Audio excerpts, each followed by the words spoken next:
السلام عليكم ورحمة الله وبركاته. الحمد لله والصلاة والسلام على رسول الله وبعد. বাংলাদেশ আঞ্জুমান তালামিদ ইসলামিয়া কর্তৃক আয়োজিত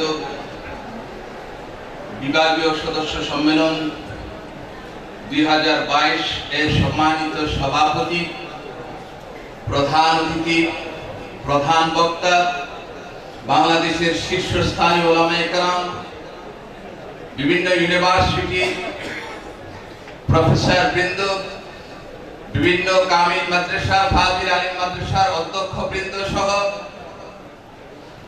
বাংলাদেশ আঞ্জুমানে তালামিদ ইসলামিয়ার সম্মানিত সদস্যবৃন্দ এবং সুধী ভাইয়েরা, আমরা মহান আল্লাহ রাব্বুল ইজ্জা ওয়াল জালালের দরবারে শুকরিয়া জ্ঞাপন করছি, যিনি আজকে এই সুন্দর একটি পরিবেশে এত সুন্দর একটি আয়োজন করার তৌফিক দিয়েছেন।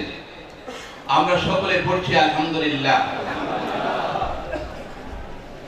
বিশ্ব দরবারে যিনি পরিচিত ছিলেন, জামানার মুজাদ্দিদ ছিলেন, আল্লামা সাহেব কেবলা ফুলতুলির প্রতিষ্ঠিত আঞ্জুমানে তালামিদ ইসলামিয়া শুধু বাংলাদেশে নয়, সারা পৃথিবীতে ইসলামের ঝান্ডা, ইসলামের আলো ছড়িয়ে দিচ্ছে।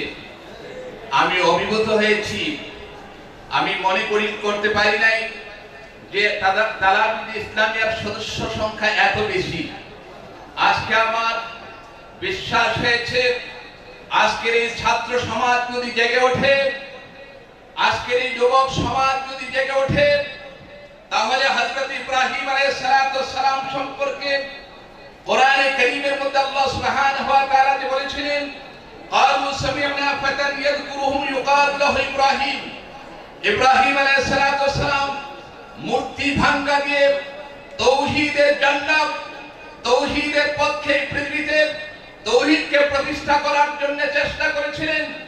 তালামিদ ইসলামিয়ার আজকের এই যুব সমাজ, আমি আশা করি তারা জেগে উঠবে, বাংলাদেশের মধ্যে তাওহীদের পতাকা উড়াবে, ইসলামের পতাকা উড়াবে, দ্বীনের পতাকা উড়াবে।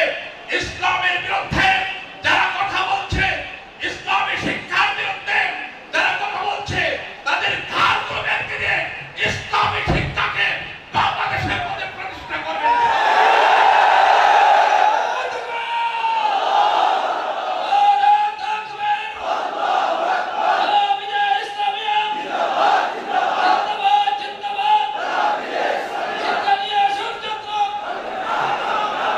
সম্মানিত উপস্থিতি, কোরআনে কারীমের সূরাতুল কাহফের 133 আয়াত আল্লাহ পাক বলেছেন, ওয়ালা তারকানু ইলাল্লাযীনা যালামু ফাতামাসসাকুমুন নার।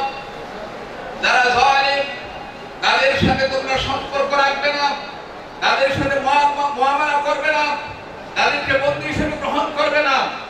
এই জালিম হচ্ছে যারা অন্যের অধিকারকে ক্ষুণ্ণ করে, জালিম হচ্ছে গুনাহগার। চারটি তাফসীর এসেছে। আমি আজকে আনন্দের একটা সংবাদ দিই যে আপনারা যারা তালামিদ ইসলামিয়ার সদস্য, আপনারা ওই সমস্ত জালিমদেরকে পরিহার করে একজন আল্লাহ ওলির মাসলাকের উপর প্রতিষ্ঠিত হয়ে আল্লাহ ওলির মাসলাক গ্রহণ করেছেন। আপনারা হকের উপর আছেন, সত্যের উপর আছেন।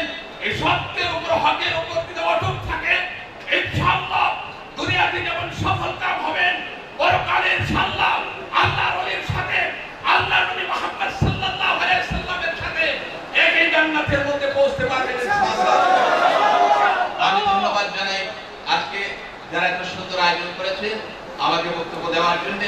সকলের কাছে দোয়া আছে, আপনাদের সামনের পথ আর সুন্দর হোক, বাংলাদেশের মধ্যে ইসলাম প্রতিষ্ঠিত হোক, বাংলাদেশের মধ্যে আউলিয়া কেরামদের পথ প্রতিষ্ঠিত হোক, এই প্রত্যাশা করে এখানেই শেষ করছি। আল্লাহ হাফেজ। আসসালামু আলাইকুম ওয়া রাহমাতুল্লাহি ওয়া বারাকাতুহু।